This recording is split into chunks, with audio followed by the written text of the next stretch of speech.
마태복음 23장 1절에서 7절. 우리 천천히 한 목소리로 함께 읽겠습니다. 같이 읽습니다. 이에 예수께서 무리와 제자들에게 말씀하여 이르시되 서기관들과 바리새인들이 모세의 자리에 앉았으니 그러므로 무엇이든지 그들이 말하는 바는 행하고 지키되 그들이 하는 행위는 본받지 말라. 그들은 말만 하고 행하지 아니하며 또 무거운 짐을 묻고 사람의 어깨에 지우되 자기는 이것을 한 손가락으로도 움직이려 하지 아니하며 그들의 모든 행위를 사람에게 보이고자 하나니 곧 그 경문띠를 넓게 하여 옷수를 길게 하고 잔치의 윗자리와 회당의 높은 자리와 시장에서 문안받는 것과 사람에게 랍비라 칭함을 받는 것을 좋아하느니라. 아멘. 할렐루야. 로버트 루이스 스티븐슨이라는 사람이 쓴 아주 유명한 소설이 있습니다. 지킬 박사와 하이드라는 소설입니다. 우리가 읽어보지는 않았어도 그 제목은 다 알고 있죠. 그리고 지금은 뮤지컬로도 굉장히 유명합니다. 지킬 앤 하이드 해가지고. 이 지킬 박사는 런던에 사는 박사인데 이 사람이 굉장히 존경받는 사람이에요. 착하고 선하고 친절하고 사람들에게 그렇게 잘할 수가 없어요. 그러다 보니까 사람들이 존경하고 좋아하고 그 사람 만나서 이야기하는 것을 그렇게 기뻐해요.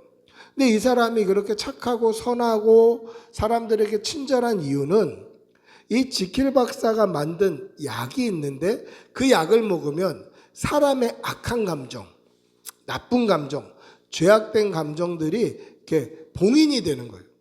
떨어지는 거예요. 나에게서. 분리가 되는 거예요. 그 약을 개발해서 자기가 자기에게 임상실험을 하는 거예요. 그러니까 악한 감정, 나쁜 감정, 폭력적인 것들이 다 사라지고 나니까 이 사람은 늘 착하고 선하고 친절한 거예요. 그런데 이 런던에서 밤마다 중범죄들이 일어나는 거예요. 살인, 강도, 유괴, 폭력 이런 범죄들이 밤마다 일어나는 거예요. 그러다가 어느 날 누가 이 범인인지 알 수 없어서 막 꼬리가 잡힐까 말까 하고 있는 그때에 이 칼이라는 이 런던에서 굉장히 유명한 지금으로 치면 인플루언서 같은 칼경, 경은 그 사람의 호칭이죠. 직위죠. 이 칼경이 지팡이에 맞아 죽는 그런 사건이 벌어집니다. 근데 그 지팡이가 누구 지팡이냐면 이 지킬 박사의 친구인 변호사 어반슨이라는 사람이 지킬 박사에게 선물해 준 지팡이에요. 서명이 써 있어요. 그 지킬 박사의 지팡이로 하이드가 이 사람을 쳐 죽인 거예요. 꼬리는 안 잡혔지만 이 하이드라는 범인이 있다라고 해서 사람들이 막 이렇게 이 잡으려고 수사망이 막 좁아지자 하이드는 약을 먹고 자살해 버립니다. 그런데 하이드가 자살한 데에 가서 보니까 지킬 박사의 옷을 입고 자살하고 있는 거예요. 그리고 지킬 박사의 유언을 보면 모든 재산이 하이드에게 가 있는 거예요. 그래서 죽은 후에 사람들이 지킬 박사가 하이드였구나라는 것을 깨달아요. 그러니까 인간의 악한 감정, 폭력적인 감정, 부정적인 감정들을 봉인하는 약을 만들어 먹었는데 이 약이 약효가 떨어지면서 이 악한 감정, 폭력적인 감정, 죄악된 감정들이 봉인이 안 되는 거예요.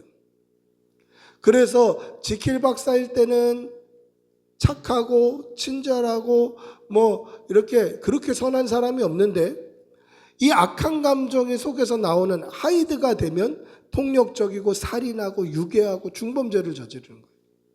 즉 지킬 박사라는 이 착한 감정으로 하이드라는 악한 본성을 제어할 수 없더라는 거죠.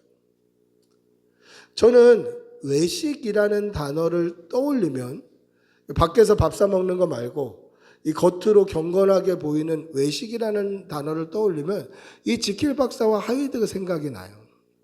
이 지킬 박사라는 선한 껍데기가 하이드라는 악한 본성을 감추고 있을 수 없다라는 거예요.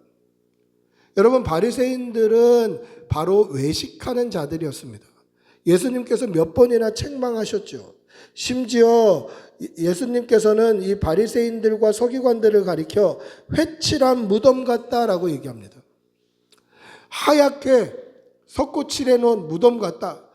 겉으로 볼 때는 깨끗하고 겉으로 볼 때는 아름답게 칠해져 있으나 그 안에는 시체, 죽은 그 썩은 물과 그 뼈와 온갖 더러운 것들로 가득하다. 예수님 그렇게 말씀하셨어요. 이게 외식이에요. 바리새인들과 서기관들은 외식하는 자들이었습니다. 경건해 보이고 착해 보이고 선해 보이지만 그 안에 악한 감정들은 그대로 남아있더라는 거죠. 이게 해결이 안 되는 거예요. 여러분, 우리 믿음을 한번 돌아보십시오. 우리도 외식이 없나요? 외식은 뭡니까? 하나님께 보이려고 하는 게 아니라 사람에게 보이려고 하는 거예요. 하나님은 우리 중심을 보시기 때문에 내가 하나님에게 어떻게 보일까? 걱정 안 해도 돼요. 하나님은 그냥 우리를 그대로 다 보고 계셔요. 우리를 다 보고 계셔요. 하나님이 우리를 보시는 거는 그냥 투명하게 우리를 보시기 때문에 하나님이 나를 어떻게 보실까? 이거는 고민 안 해도 돼. 내가 하나님 앞에 경건하면 되는 거예요. 근데 이 외식은요, 사람에게 잘 보이려고 하는 거예요. 사람에게 경건하게 보이고 착하게 보이고 칭찬받으려고 하는 게 외식이다라는 거죠. 여러분, 우리 믿음에는 이런 지킬 박사와 하이드 같은 그런 모습은 없나요?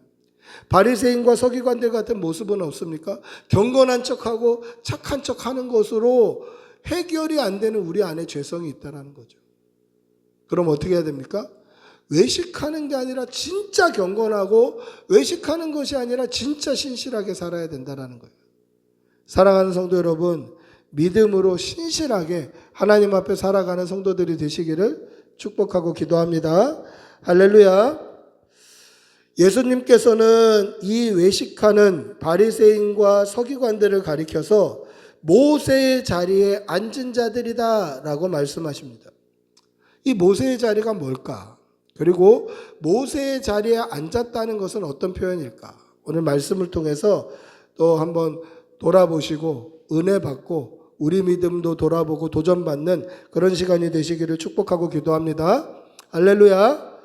하나님께서 바리새인과 서기관들에게 너희가 모세의 자리에 앉아있다라고 하신 이유는 사실 우리가 오늘 23장 말씀을 읽었지만 한 장 앞에 22장에 일어난 사건을 봐야 이게 왜 예수님이 이런 말씀하셨구나를 깨달을 수 있어요.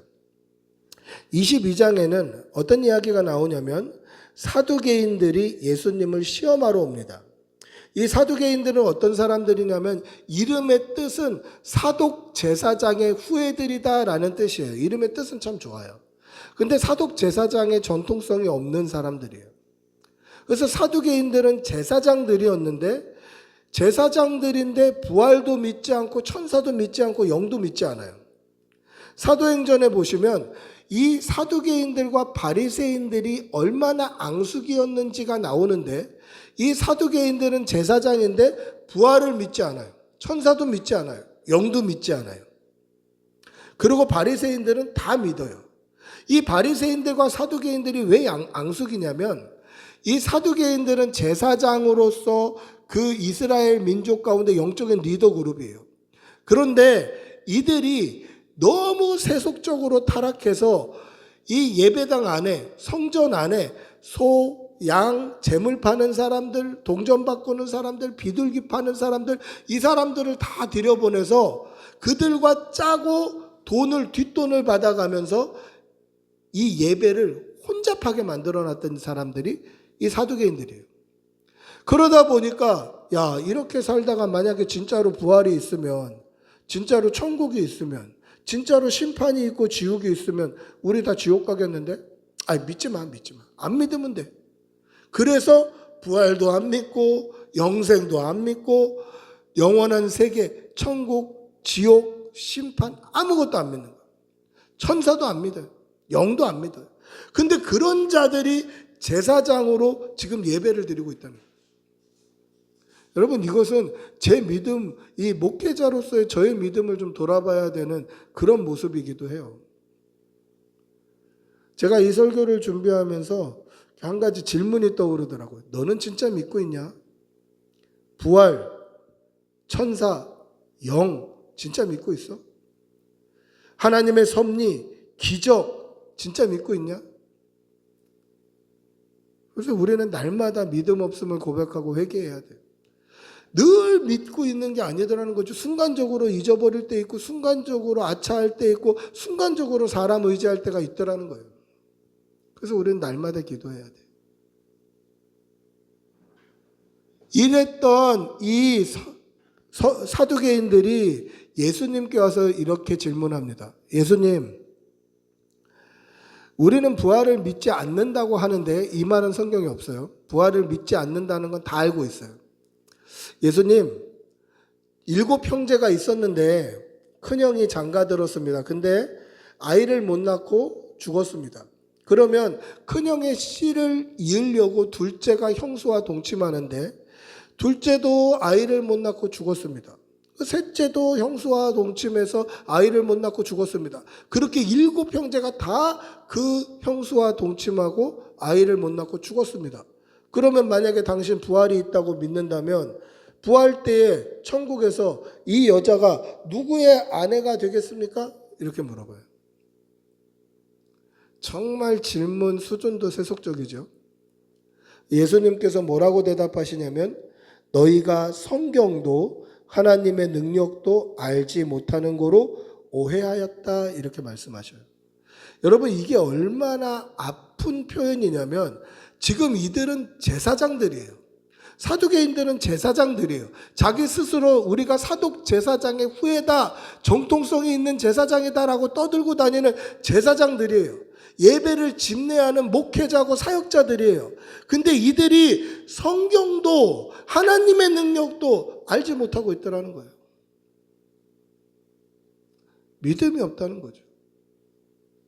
부활 후에는 천사처럼 돼서 우리가 장가도 시집도 아니 간 관계로 우리가 지금 이 땅에서 있는 관계들이 완전히 다 리셋되어서 천국에서는 예수님이 신랑이고 우리가 다 주의 신부가 되는 완전히 다 천사와 같은 모습으로 부활한다. 그렇게 예수님께서 말씀을 하신 거예요.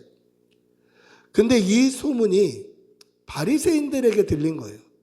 사두개인들과 라이벌인데 야, 우리 라이벌들이 예수님께 시험하러 갔다가 한 방 먹었다더라. 잘 됐네. 야, 우리가 한번 다르다는 걸 보여주자 라고 그들이 모여서 회의한 끝에 율법사를 예수님께 보내서 했던 질문이 바로 이거입니다. 예수님, 계명 중에 무엇이 큰 계명입니까? 이렇게 물어봐요. 제가 얼마 전에 이 본문 가지고 설교한 적이 있어서 간단하게 요약하면 어떤 계명 중에 무엇이 크다라고 얘기하면 이것은 사실 그 자리에서 돌맞아 죽을 만한 일이에요. 물론 10계명의 제1은 너는 나 외에 다른 신들을 섬기지 말라. 제2는 너를 위하여 새긴 우상을 만들지 말라. 이렇게 1은 이렇게 10계명은 순서가 나와 있지만 그게 뭐가 크다 작다는 아니더라는 거예요. 예수님을 시험하려고 온 거예요. 그때 예수님 뭐라고 말씀하십니까? 첫째는 네 하나님을 사랑하고 둘째도 첫째와 똑같이 네 이웃을 네 몸과 같이 사랑해라. 이것이 온 율법과 선지자의 강령이다.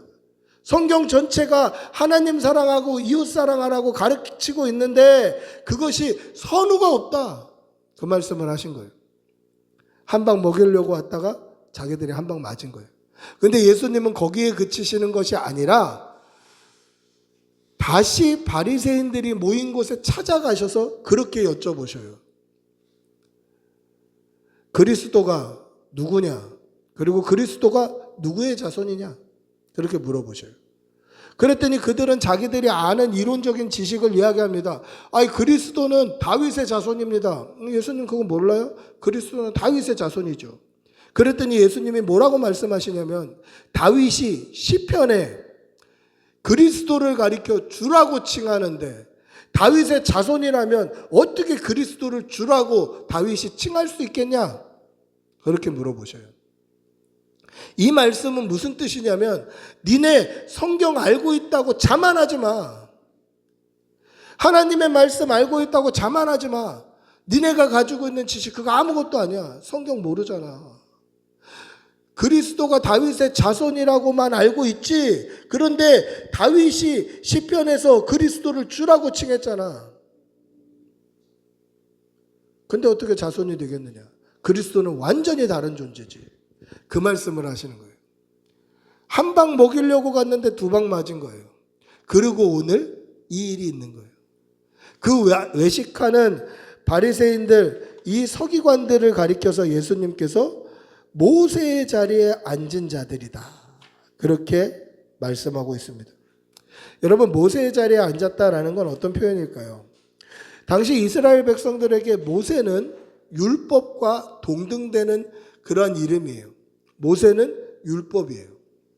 모세가 쓴 율법서 모세오경이 이스라엘 백성들의 삶의 모토이자 삶의 기준이 되었어요. 그래서 모세는 율법인데 모세의 자리에 앉았다라는 것은 모세가 앉을 자리에 지들이 앉아 있다는 거예요. 그 말은 뭡니까? 모세가 율법이다. 모세가 전한 하나님의 말씀이 율법이다 라고 가르치고 있지만 실제로 그들의 가르침은 모세의 율법, 하나님의 본뜻이 아니라 자기들이 모세 위에 앉아서 모세의 자리에 앉아서 자기들이 만든 율법 해설, 자기들이 만든 생활 규범을 가지고 사람들을 정죄하고 있다는 거예요. 이것이 모세의 자리에 앉았다라는 뜻입니다. 그래서 오늘 우리가 읽은 본문 2절 3절에는 뭐라고 이야기합니까? 2절 3절 한번 같이 읽어볼게요. 2절 3절입니다.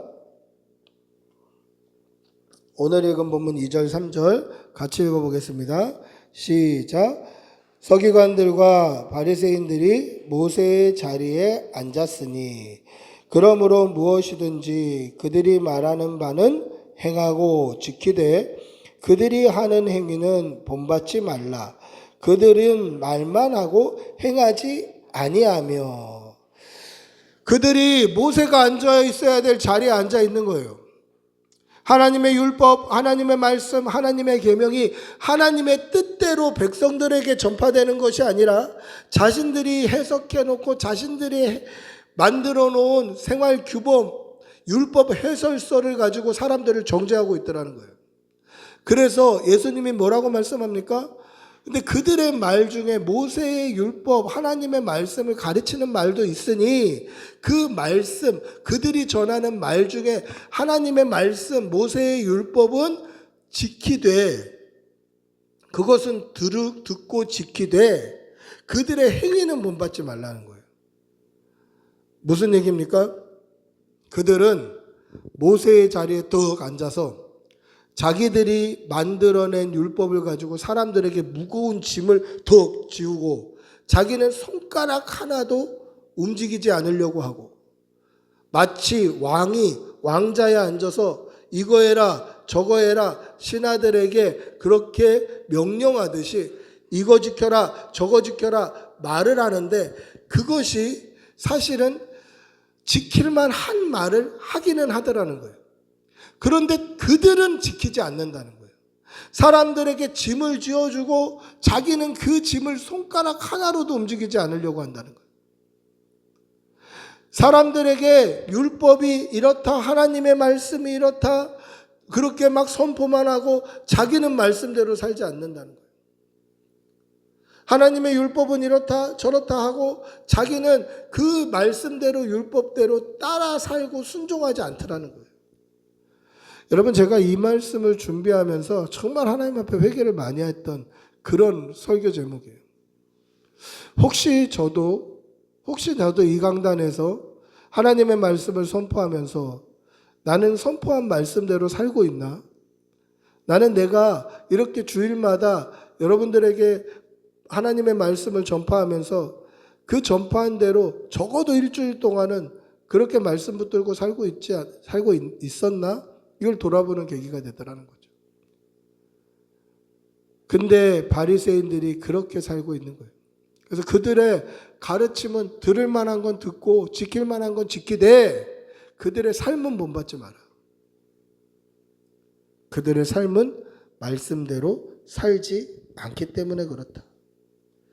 여러분들이 이들이 말씀대로 살지 않는 이유가 뭡니까? 믿음이 없어서 그래요. 믿음이 없는데 믿는 척 하려고 그러면 그것만큼 힘든 게 없어요. 믿음이 없으면서 믿는 척 하려는 것, 사랑하지 않으면서 사랑하는 척 하려는 것, 예배 가운데 전심을 드리지 않으면서 전심을 드린 척 하는 거는 굉장히 어려워요. 여러분, 이런 말이 있습니다. 옛말에 자는 사람은 깨울 수 있어도 자는 척하는 사람은 깨울 수 없다라는 말이 있어요. 혹시 들어보신 적 있나요? 자는 사람은 깨울 수 있어요. 자고 있으면 야야 일어나 그러면 깨요. 이렇게 졸고 있을 때도 자 이렇게 하면 깨요. 그런데 자는 척하는 사람은 안 깨요. 제가 이것을 얼마 전에 인터넷에서 어떤 엄마 아빠가 자기 아이를 이렇게 녹화해서 올린 영상을 보고 아, 이 말이 맞다 이렇게 생각했던 적이 있어요. 근데 엄마 아빠가 차를 타고 들어와서 뒷자리에서 자고 있는 아이를 이제 안아서 이제 집으로 들어가야 되잖아요. 그래서 엄마가 깨웠어요. 일어나. 왜냐하면 애가 좀 덩치가 있어서 일어나야 이제 걸어가면 되니까 일어나. 안 깨는 거예요. 근데 엄마 아빠 보기에는 이게 자는 척하는 것 같은 거예요. 그래서 엄마 아빠가 뭐라고 얘기하냐면 아이 들리게 자는 아이들은 이렇게 팔을 이렇게 들어보면 이 팔이 안 내려가고 이렇게 서 있다는 거예요. 여보, 자는 아이들은 이렇게 팔을 들어보면 그러면서 팔을 들어요. 팔을 드는 거예요. 팔을 들면 안 자는 아이들, 자는 척하는 아이들은 팔이 툭 떨어지는데 진짜 자는 애들은 팔이 이렇게 들려 있다는 거예요. 그래서 봐봐, 얘 진짜 자나 안 자나 보자. 그리고 팔을 이렇게 들고 엄마 아빠가 팔을 탁 놨는데 이렇게 들고 있는 거예요. 자면서. 자는 건가요? 자는 척하는 거죠. 자는 척하는 아이들은 못 깨워요. 이 말이 맞더라. 제가 이 말씀을 왜 드리냐면 하나님을 믿는 믿음으로 말씀 안에 있는 거는 참 쉬워요. 사실은 쉬워요. 하나님을 믿는 믿음으로 하나님의 말씀 안에 있는 것, 믿음으로 말미암아 하나님 사랑하는 것, 믿음으로 말미암아 말씀에 순종하는 것은 그리 어렵지 않아요. 근데 뭐가 어렵냐면 믿는 척하면서 순종하려니까 어렵고 믿는 척하면서 예배드리려니까 어렵고 믿는 척하면서 하나님 앞에 기도하려니까 어려운 거예요. 믿는 척하면서 율법을 지키는 건 너무너무 어려워요. 사실 율법이 무거운 게 아니에요. 우리 말씀 한 구절 찾아 읽어볼까요? 요한일서 5장 3절입니다. 요한일서 5장 3절 한번 읽어볼게요. 요한일서 5장 3절 같이 읽어보겠습니다. 요한일서 5장 3절 하나님을 사랑하는 것은 이것이니 우리가 그의 계명들을 지키는 것이라. 그의 계명들은 무거운 것이 아니로다. 할렐루야. 뭐라고 되어 있습니까? 하나님을 사랑하는 증거는 이건데 하나님을 사랑하는 증거가 계명을 지키는 거예요.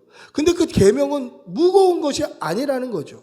이 말은 무슨 뜻이냐면 하나님을 진짜 사랑하면 말씀대로 사는 삶이 무거운 게 아니라 기뻐야 되는 거죠.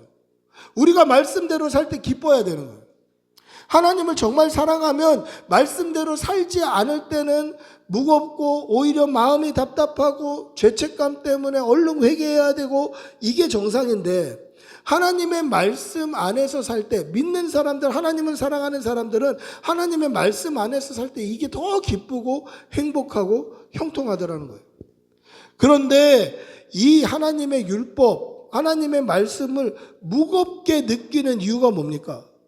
바리새인들이 백성들에게 율법을 가지고 정죄하고 율법을 가지고 사람들에게 손가락질하고 가르치고 선생질하면서 그들의 짐에 무거운 짐으로 올려놓은 이유가 뭡니까?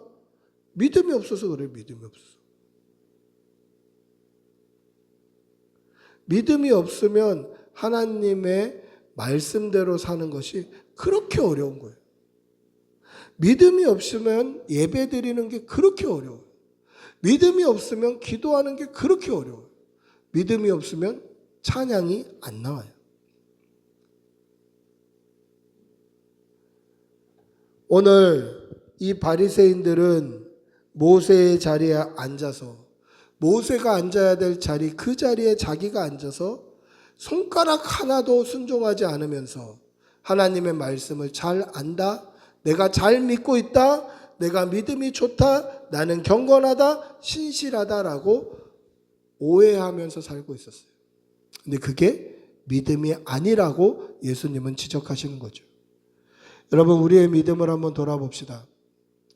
우리도 사람에게 보이려고 살고 있지는 않는지, 또 우리도 스스로 경건하다고, 스스로 거룩하다고, 스스로 믿음 좋다고 그렇게 자만하고 살지는 않는지 돌아보시고, 정말 하나님의 말씀 앞에 순종하고 있는지, 예배가 우리의 삶의 기쁨인지, 하나님을 찬양하고 기도하는 것이 우리에게 기쁨인지 우리의 믿음을 돌아보며 그렇게 날마다 십자가 앞에 우리를 내려놓고 살아가는 성도들이 되시기를 축복하고 기도합니다. 말씀을 맺습니다. 예수님은 바리새인들이 입으로만 하는 경건, 입으로만 하는 신앙생활, 입으로만 하는 거룩함을 지적하셨어요. 그것이 외식이다라는 것이죠. 모세의 자리에 앉아서 자기는 손가락 하나도 순종하지 않으면서 하나님의 말씀이 이렇다, 율법이 이렇다, 경건은 이렇다, 말만 번지르르하게 했다는 거예요. 그러나 이것이 믿음이 아니다라는 것이죠. 여러분, 우리의 믿음도 돌아봅시다. 우리도 말만 번지르르 하고 겉만 번지르르 하고 사람을 속이는 것처럼 하나님도 속일 수 있다고 생각하는 외식은 없었는지 돌아보시고, 만약에 그렇다면 십자가 앞에 다시 나아가서 예수 그리스도의 보혈에 죄 씻음을 받아 다시 한번 하나님 앞에 경건하고 거룩하게 서는 그런 성도들이 되시기를 축복하고 기도합니다. 할렐루야.